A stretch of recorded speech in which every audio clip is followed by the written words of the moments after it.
वाटचाल करण्याचा राजकीय निर्णय घेऊन आम्ही जी काही सुरुवात केली त्या दृष्टिकोनातून राज्यभरातील राष्ट्रवादी काँग्रेस पक्षाचे खासदार, विधानसभा सदस्य, विधान परिषद सदस्य, राष्ट्रीय नेते, सर्व जिल्हाध्यक्ष, सर्व महिला अध्यक्ष, सर्व युवक अध्यक्ष, प्रदेशचे सर्व पदाधिकारी, फ्रंटलचे सर्व पदाधिकारी यांचं 2 दिवसीय वैचारिक शिबिर या ठिकाणी होत आहे। या शिबिराच्या माध्यमातून उद्याच्या भवितव्यातली रणनीती, आगामी येणाऱ्या लोकसभेच्या निवडणुका, पक्षाचं संघटन मजबूत करण्याच्या दृष्टिकोनातून या 2 दिवसीय शिबिरामध्ये त्या ठिकाणी चर्चा होणार आहेत।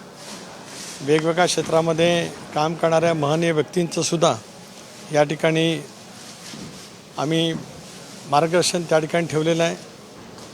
पक्षाचा प्रमुख कार्यकर्ता या शिबिराच्या निमित्ताने या ठिकाणी आले असतानाच माझ्या रायगडच्या परिसरामध्ये, कर्जतच्या परिसरामध्ये सगळेजण आलेले आहेत आणि मला विश्वास आहे की ज्यावेळेला उद्या राष्ट्रीय अध्यक्ष अजितदादा यांच्या समारोपीय भाषणाने यावेळेला शिबिराची सांगता होईल, त्याला प्रचंड ऊर्जा घेऊन येणाऱ्या सर्व राजकीय आव्हानाला सामोरं जाण्याची ताकद घेऊन इथे आलेला माझा प्रत्येक शिबिरार्थी अतिशय प्रचंड क्षमतेने त्या ठिकाणी जाईल असाच विश्वास मी या ठिकाणी या निमित्ताने व्यक्त करतो आहे। निवडणूक आयोगात एकीकडे सुनावणी चालू असताना दुसरीकडे आज राष्ट्रीय कार्यकारिणीची बैठक देखील या ठिकाणी पार पडते।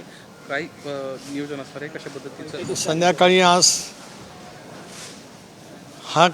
हे कार्यक्रमाचं सत्र संपल्याच्या नंतर राष्ट्रीय कार्यकारिणीची बैठकसुद्धा आम्ही त्या ठिकाणी बोलवलेली आहे। त्याचा अजेंडा राष्ट्रीय पातळीवरचे सर्व नेते त्या ठिकाणी करतील आणि त्यामध्ये सुद्धा एकंदर देशाची राजकीय स्थिती, राष्ट्रवादी काँग्रेस पक्षाची नव्याने घेतलेली भूमिका आणि संबंध देशभरामध्ये पुन्हा एकदा संघटन उभं करत असतानाच अधिक या सगळ्या विचाराला बळकटी कशी करता येईल अशाच पद्धतीची चर्चा राष्ट्रीय कार्यकारिणीच्या बैठकीमध्ये त्या ठिकाणी आम्हाला अपेक्षित आहे। बघूया आता ती राष्ट्रीय कार्यकारिणीचे आमचे जे काही सदस्य येतील त्याच्यानंतर संध्याकाळी होतील, कारण त्यानंतर मी त्या ठिकाणी आपल्या सर्व पत्रकारांशी संवाद करणार आहे।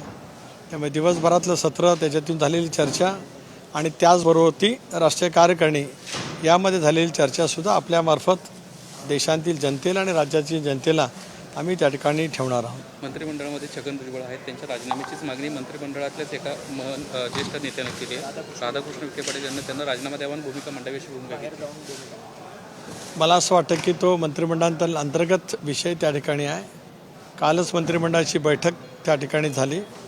माननीय मुख्यमंत्री एकनाथराव शिंदे, उपमुख्यमंत्री देवेंद्रजी, उपमुख्यमंत्री अजितदादा आणि सारे मंत्रिमंडळातील सहकारी निश्चितपणाने एकत्रित बसले असतील आणि महाराष्ट्राच्या हिताच्या दृष्टिकोनातून अत्यंत महत्त्वपूर्ण निर्णय कालच्या बैठकीमध्ये त्या ठिकाणी झालेले आहेत। मला असं वाटतं बैठक व्यवस्थित झाली, दिशा ठरली, त्यामुळे या विषयावरती अधिक मला काही बोलायचं नाही। काल पृथ्वीराज चव्हाणांनी पत्रकार परिषद घेत तुमच्यावर टीका केली। ते म्हटले की तुम्ही ज्या पद्धतीने आरोप करतात की राष्ट्रवादीला खालती नेण्याचं काम पृथ्वीराज चव्हाणांना दिल्लीवरतून इथं आणण्यात आलेलं, त्यावर ते म्हणाले की बालिशपणाचा आरोप सुनील तटकरे करतात। कसं आहे की पृथ्वीराज चव्हाणांचं स्टेटमेंट जे परवाचं होतं ते बालिशी होतं।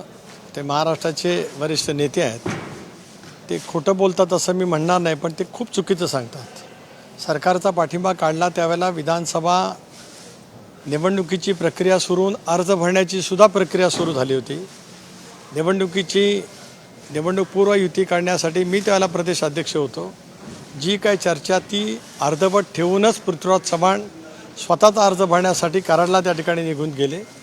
ज्या जागांवरती राष्ट्रवादी काँग्रेस पक्षाने क्लेम केलं तर तिथे काँग्रेसने उमेदवार घोषित केले आणि त्यानंतर केंद्रीय नेतृत्वाशी चर्चा करून आम्ही त्यावेळेला सरकारमधून बाहेर पडण्याचा निर्णय घेतला। त्यावेळेला सरकार, कारण निवडणुकीची प्रक्रिया सुरू झालेली होती।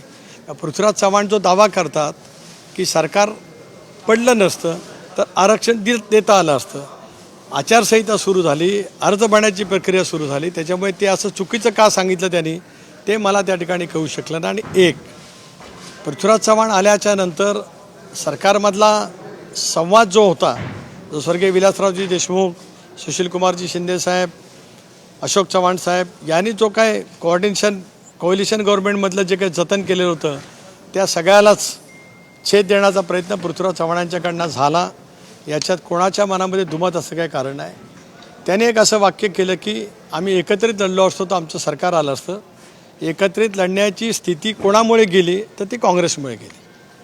मी तर असा दावा करेन, नंतर विस्ताराने सुद्धा बोलेन, की लोकसभेच्या निवडणुकीच्या मध्ये पराजय झाल्यावर काँग्रेसमध्ये नेतृत्व बदलण्याची चर्चा पूर्णपणाने त्या ठिकाणी झालेली होती. दुसरे काँग्रेसचे नेते राज्याचे मुख्यमंत्री होणार होते. राष्ट्रवादी काँग्रेस पक्षाने त्याला संमतीसुद्धा दिली होती, परंतु आणि दिवसही जवळपास शपथविधीचा ठरला गेला होता. परंतु काँग्रेसचे नेते जे परदेशात त्यावेळेला असायचे ते आल्याच्या नंतर या निर्णयामध्ये बदल झाला. कदाचित तो बदल होऊन निवडणूक जर का झाली असती तर ते म्हणतात ते खरं आहे की मग राज्यामध्ये आमची सत्ता आली असती, निवडणूक पूर्व युतीसुद्धा झाली असती. या सर्वाला कारणीभूत पृथ्वीराज चव्हाण आहेत असा थेट पैचा आरोप त्यावेळेला मी प्रदेशाध्यक्ष होतो आणि आजही त्या ठिकाणी आहे. सध्या छगन भुजबळांना प्रचंड विरोध होते. तालुक्यामध्ये खरं तर त्यांच्याच मतदारसंघात आज ते गेले, दुष्काळ दौरा करतायत, मात्र त्यांना विरोध होताना पाहिलं. एक असं आहे की आज ते येथील एक भूमिका त्यांनी त्या ठिकाणी घेतली. स्वच्छपणाची भूमिका त्यांनी मांडत असताना मराठा समाजाला आरक्षण दिलंच पाहिजे या भूमिकेमध्ये सुद्धा भुजबळ साहेबांचं सहमती आहेच. ओबीसीच्या आरक्षणाला तर न लागता ते दिलं गेलं पाहिजे, त्यांची भूमिका आहे. माननीय मुख्यमंत्री महोदयांनी सुद्धा भुजबळांची घेतलेली भूमिका योग्य आहे अशा पैचं त्या ठिकाणी परवाच्या दिवशी प्रसाद माध्यमाशी बोलत असताना माननीय मुख्यमंत्री महोदयांनी सुद्धा विशद केलेला आहे. ठीक आहे, सगळ्या ह्या प्रक्रिया होत असतात अनेक वेळेला.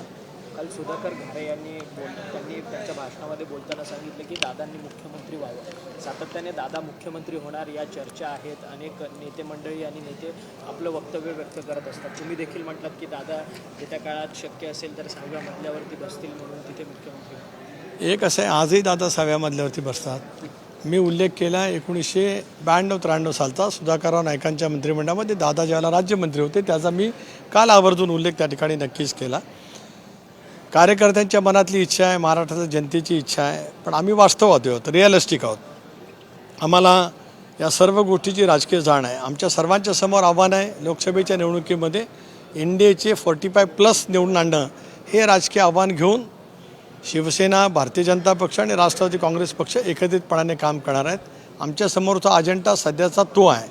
राजकीय अजेंडा ज्या दिवशी असेल तो नंतर येईल. आम्हाला लोकसभेमध्ये अधिक यश मिळवायचं आहे, येणाऱ्या विधानसभेमध्ये यश मिळवायचं आहे आणि मग केंद्रातलं नेतृत्व, राज्यातले सगळे नेते मंडळी एकत्रित बसून त्या संदर्भातला योग्य तो निर्णय घेतील.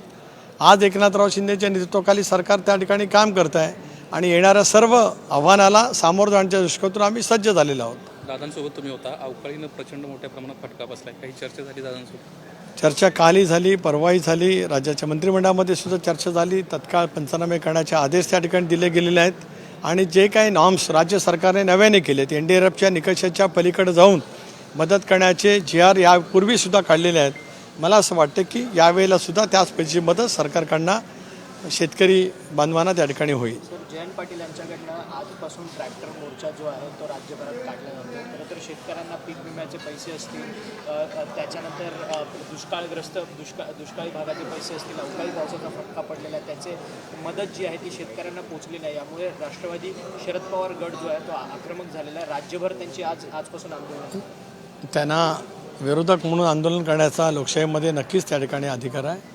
पण एक बाब स्पष्ट आहे की पीक विमा योजनेचे पैसे पहिल्या टप्प्यामध्ये मिळण्यासाठी कृषी मंत्री धनंजय मुंडे यांनी केंद्र पातळीवरती जाऊन इथे येऊन जे काय प्रयत्न करायचे होते ते केलेले आहेत आणि त्याची सुरुवात त्या ठिकाणी होईल.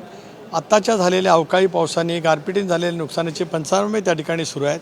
जयंतराव प्रदीर्घ काळ मंत्रिमंडळामध्ये राहिलेले आहेत, त्यामुळे मदत देण्याच्यासाठी जी काय कायदेशीर प्रक्रिया, शासकीय प्रशासकीय प्रक्रिया करावी लागते ते करण्याचं काम युद्धपातळीवरती सरकारच्या माध्यमातून सुरू आहे. Thank you sir. देश विदेशातील प्रत्येक घडामोडींचे लाईव्ह अपडेट मिळवण्यासाठी आता साम टीव्हीच्या सर्व सोशल मीडिया प्लॅटफॉर्मला लाईक, फॉलो आणि सबस्क्राईब करा. तसंच सर्व नोटिफिकेशनसाठी बेल आयकॉन प्रेस करायला विसरू नका.